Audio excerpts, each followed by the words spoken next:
Imagine this moment. You stand there, face to face with them, the narcissists you once called the light of your life. Their eyes sparkle like fire, their smile radiates like the midday sun, and their words are as sweet as a love song, making you believe you are the center of their universe. You gave your heart to these narcissists, believing they cherished you just as you cherished them. But what happens when you turn your back and walk away? When the stage lights dim? When the door closes, leaving those narcissists alone in the cold darkness of their own making? Do you think they sit there, hugging their knees, reminiscing about you? Do you imagine them staring into the mirror, searching for a glimmer of light within their hollow souls? No. You are tragically mistaken. The moment you disappear, these narcissists are no longer the people you once knew. They shed the flawless mask they wore for you, revealing a terrifying monster, an insatiable beast in human disguise, a phantom living inside the shell of charm.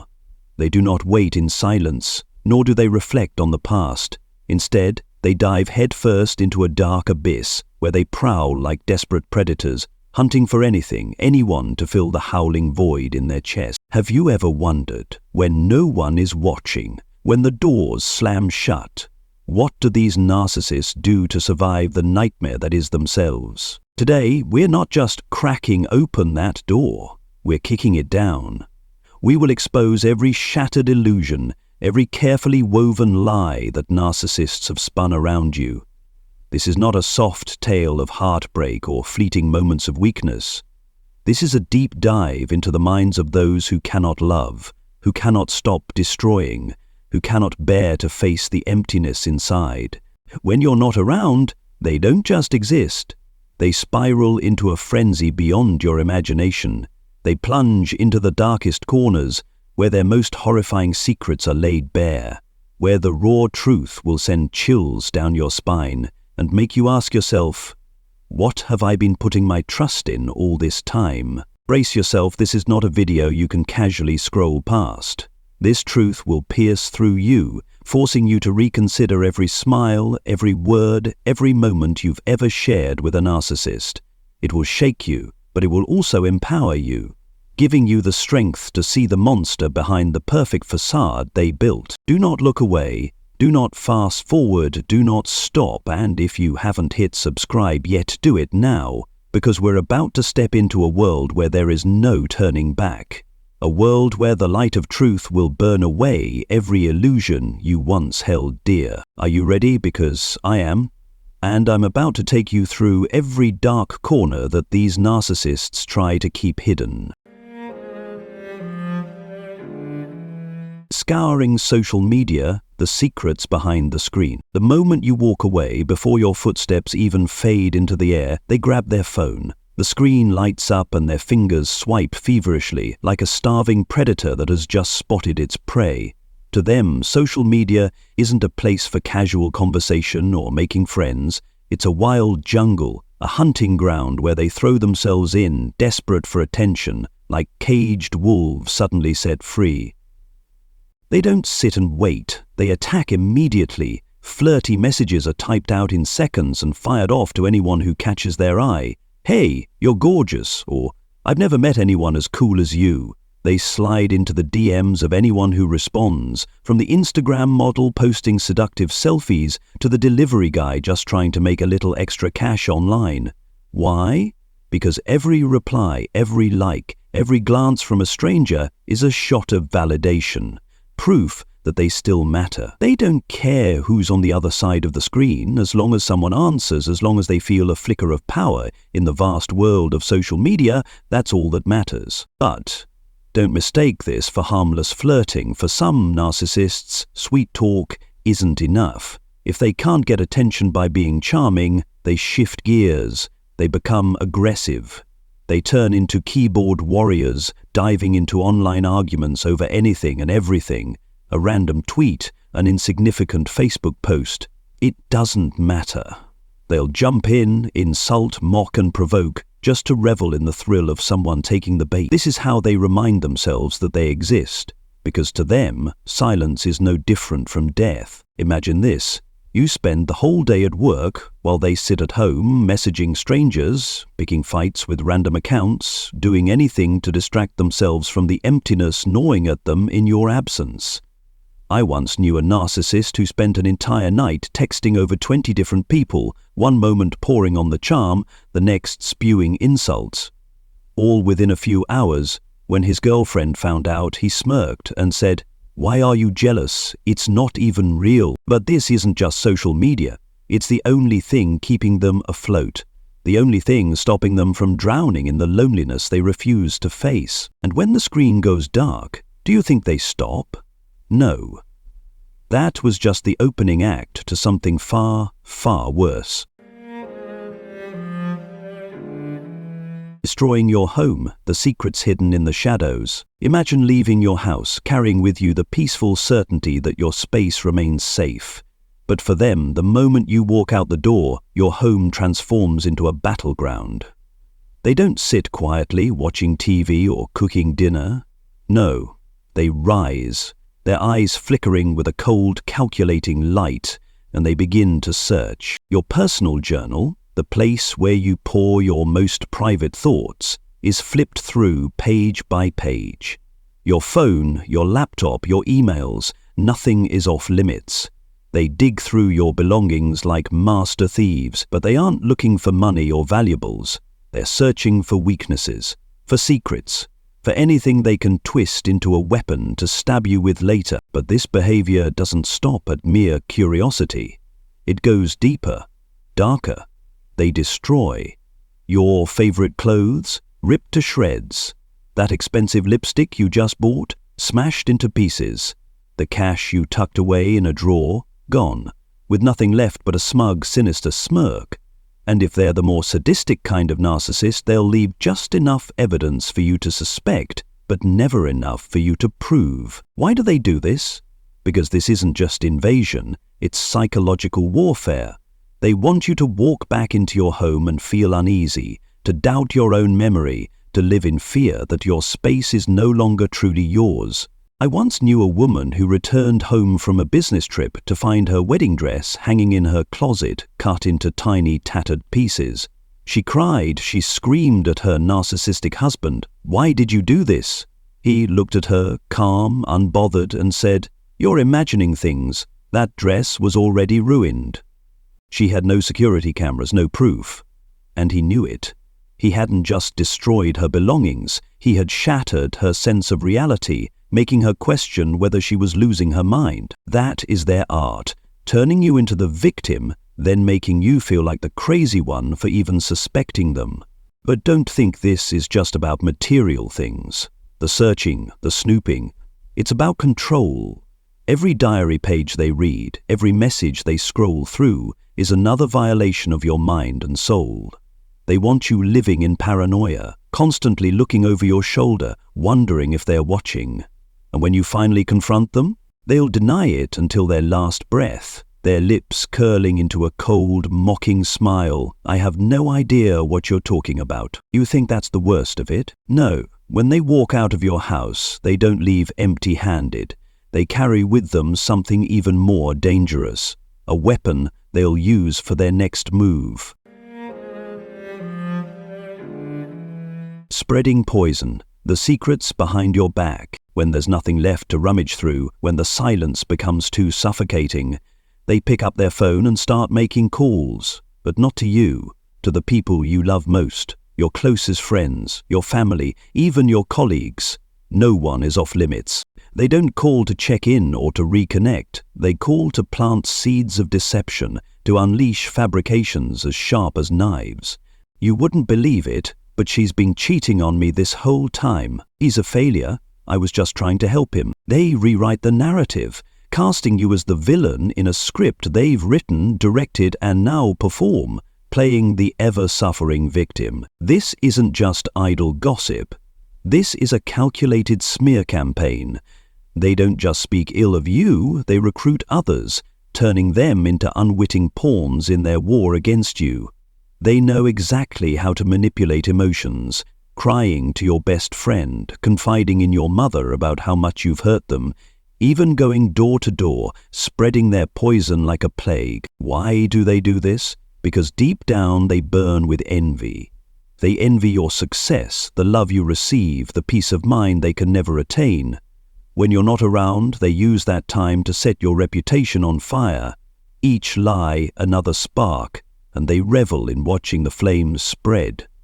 Think about it. While you're busy working, taking care of your family, they are sitting there feeding people the idea that you're a cheater, a liar, a selfish fraud. I once heard about a man whose narcissistic wife falsely accused him of cheating. She called every single one of his friends, sobbing, playing the helpless victim.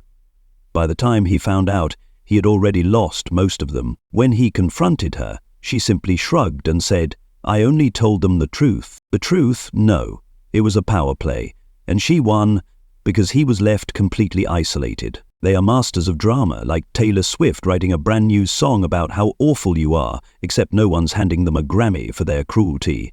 And they won't stop until your reputation is nothing but ashes, while they stand over the wreckage with a twisted smile of satisfaction. But what happens when no one believes them? When their smear campaign fails? That's when they turn to the ghost of the past, and what comes next will send chills down your spine. Digging up the past, the secrets of old ghosts. When their fresh supply runs dry, when social media no longer feeds their ego, and when your friends finally turn away from their lies, they don't give up. No, they turn to the past, to the broken hearts still bound to them by the invisible chains of trauma. The phone rings at 2 a.m., and on the other end is an ex-lover, someone they once discarded, once manipulated, but who now becomes their lifeline. They sob, "I need you, everything is falling apart, no one understands me like you do." But don't be fooled. This is not a cry from the heart. This is a trap, carefully laid to pull the other person back into their vortex. They know their former victims are still vulnerable, still haunted by the false memories of love they once painted so beautifully. They exploit that pain, twisting it into a fresh source of supply. One text, one call, and suddenly the ex is rushing over, bringing the attention, the comfort, the validation they so desperately crave. But for male narcissists, their go-to is rarely an ex-lover. It's their mother, the woman who placed them on a pedestal, who coddled them like an eternal child, whispering sweet reassurances. "You're the most wonderful son. No one is worthy of you." She is their MVP, the one who patches up their fragile ego, the one you, no matter how hard you try, can never replace. Why do they do this? Because they don't love these people. They love the reflection of themselves in their eyes. The ex still sees them as the special one from the past. The mother still sees them as the perfect child. These are distorted images that reality refuses to show them.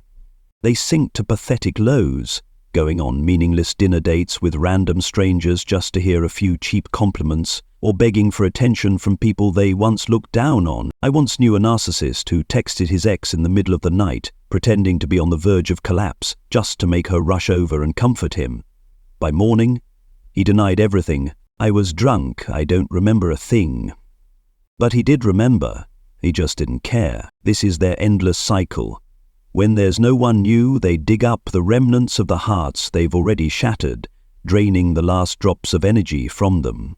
But what happens when even the past turns its back on them? When no one, not an ex, not a friend, not even their doting mother, will listen anymore? That's when they fall into their final abyss. And trust me, you don't want to be anywhere near them when that show begins.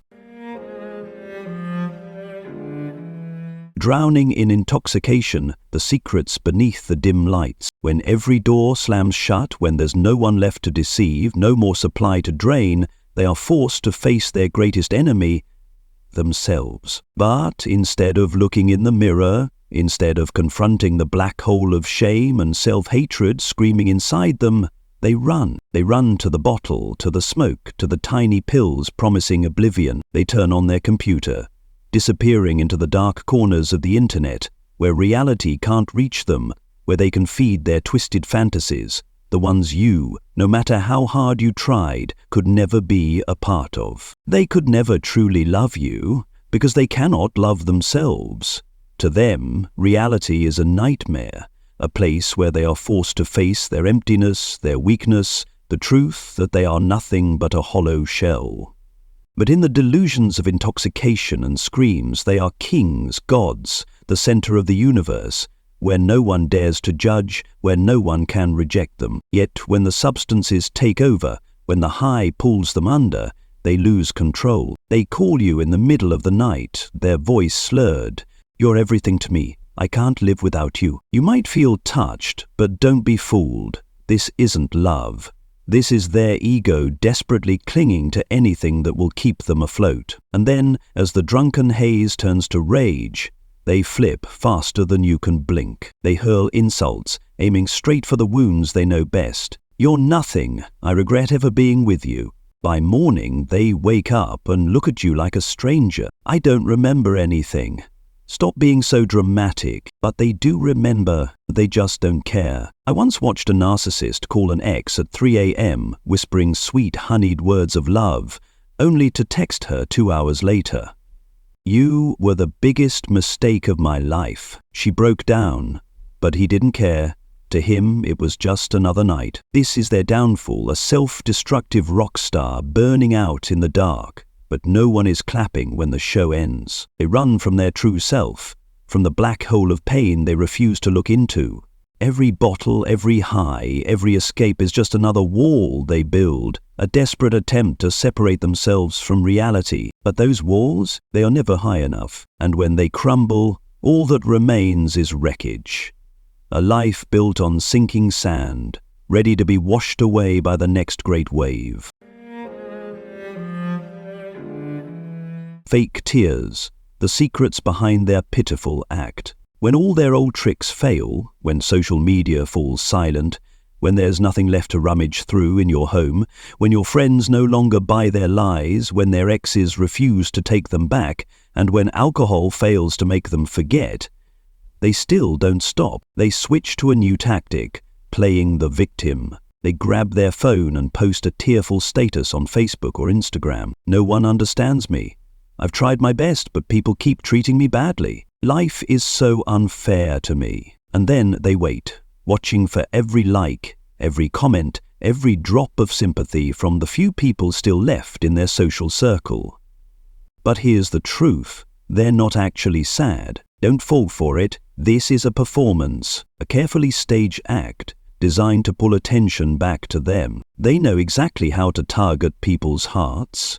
A selfie taken at the perfect angle with teary eyes and just the right lighting, a vague post about their pain, one that never explains anything concrete. They send out text messages to you or anyone they think still cares. "I'm not doing well, can we talk?" But when you respond, you'll notice something strange. There's no real problem, no clear reason for their breakdown.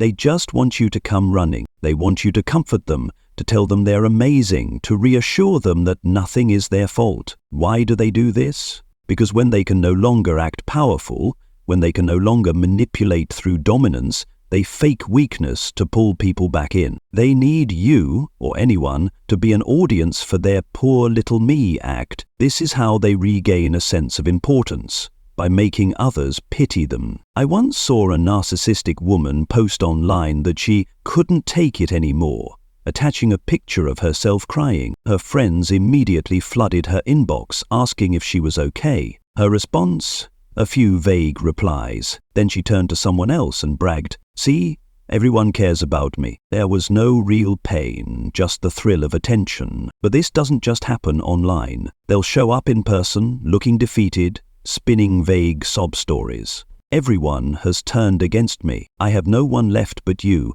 They want you to feel guilty. They want you to believe that you have to stay and save them. I once knew a man who faked a complete breakdown in front of his ex, crying that he had lost everything.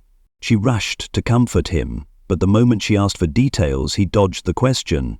"You don't need to know. It's too painful," because there was no real tragedy. It was just a trick, a way to pull her back into his orbit. They play the victim so well, you might even forget what they've done to you. They cry, they plead, they act helpless, but if you look closely, you'll see that smirk hiding behind the tears. the satisfaction in their eyes when they know they've won. This is their last trick. When everything else fails, they turn fake suffering into a weapon to keep you, or anyone, from leaving. But when this act finally collapses, when no one is watching anymore, what do you think happens next? They'll find another way, because for them, stopping is never an option.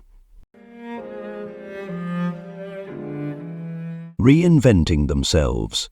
The secret behind the perfect facade. Imagine this scene. Everything they once relied on has crumbled to dust. Social media no longer gives them the attention they crave. Their home is no longer a stage for their destruction. Their lies have been exposed. Their ex has slammed the door shut. Alcohol can't numb the truth. And even their dramatic victim act no longer earns them applause. You think they'll break down? Not a chance. They're too stubborn to quit. Instead of accepting defeat, they rise, toss away the old mask, and start a new game, reinventing themselves completely. They wipe away their fake tears, put on a brand new polished outfit, and announce to the world that they have transformed, a better, stronger version of themselves, one they're sure will pull all eyes back onto them. They get to work immediately. On social media, they post new pictures, dressed in their best, posing in luxurious places with captions like, "I've changed, I'm a better person now." They tell stories of how they've rediscovered themselves after tough times, as if they're the main character in an inspiring movie. They text you, or anyone who once walked away from them, saying, "I know I messed up, I'm different now, please give me another chance." But don't be fooled, this isn't real change. It's just a new disguise to keep drawing attention and regaining control. Why do they do this? Because they can't stand being forgotten. When people no longer see them as the center of everything, they have to create a new version of themselves to drag those gazes back. They want you, and everyone else, to think, "Wow, they've really grown," just so they can re-enter your life. I once saw a narcissist, after being dumped, post online about how he had learned a valuable lesson and now just wanted to be a better man. He hit the gym, posted pictures flaunting his muscles, and sent his ex apologetic texts. She took him back, only for him to revert to his true self within weeks, controlling, insulting, unchanged. But they don't stop at words. They might show up in front of you with a whole new look, different clothes, a new hairstyle, even a softer way of speaking. They'll talk about their big plans, starting a business, doing charity work, so you'll believe they've become a hero. I knew a girl who convinced everyone she had reinvented herself after being shunned by friends. She took up yoga, posted meditation pictures, and talked about how she had found inner peace. But behind the scenes, she was still gossiping, still manipulating people for attention, just like before. This is their final act. When all else fails, they play the hero to lure you and everyone else back in. They want applause, they want admiration, they want you to believe they've become better. But if you look closely, you'll see that nothing has truly changed. It's just a fresh coat of paint over the same rotten frame. And once they've gathered a new audience, once they're back in the spotlight, what do you think happens? They shed that facade and return to who they really are. Because for them, change is never real, it's just a way to survive another day. Before we wrap up, I want you to pause for a moment and think about this. You are not alone in this battle. Thousands of people out there are facing narcissists, trying to make sense of what happened to their lives, and searching for a way out of the darkness these individuals have cast over them. And that's why I created this community. A space where we can explore, heal, and grow stronger together. If you want to go deeper, if you want to learn how to spot a narcissist before they infiltrate your life, or if you want to share your own story, join us. In the description of this video, you'll find a link to our channel's community, a safe space where you can find answers, support, and the strength to reclaim your life. Click on it, join today, and stand with us as we turn the truth into a weapon against the darkness. You are not just a viewer, you are part of this fight. Now you've seen it all. When you're not around, they don't stop. They hunt online like starving predators, raid your home like thieves in the night, destroy your reputation with razor-sharp lies, dig through the past searching for new supply, and in the end collapse into the darkness of alcohol and delusion. They exist in a world where truth is the enemy, where they must run from themselves every single day. But you don't have to live in that world. This truth may send chills down your spine, but it also lights the path for you to break free. They can't bear to live with themselves, but you don't have to bear them. This is your battle, and you have the power to win, not through revenge, but by walking away, leaving them with the emptiness they created. Hit like if you learned something today. Subscribe if you want to keep uncovering these dark truths, and share this video because someone out there needs this light to escape their own cycle.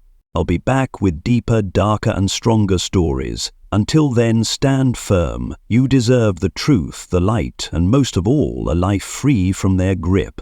Walk away and don't look back.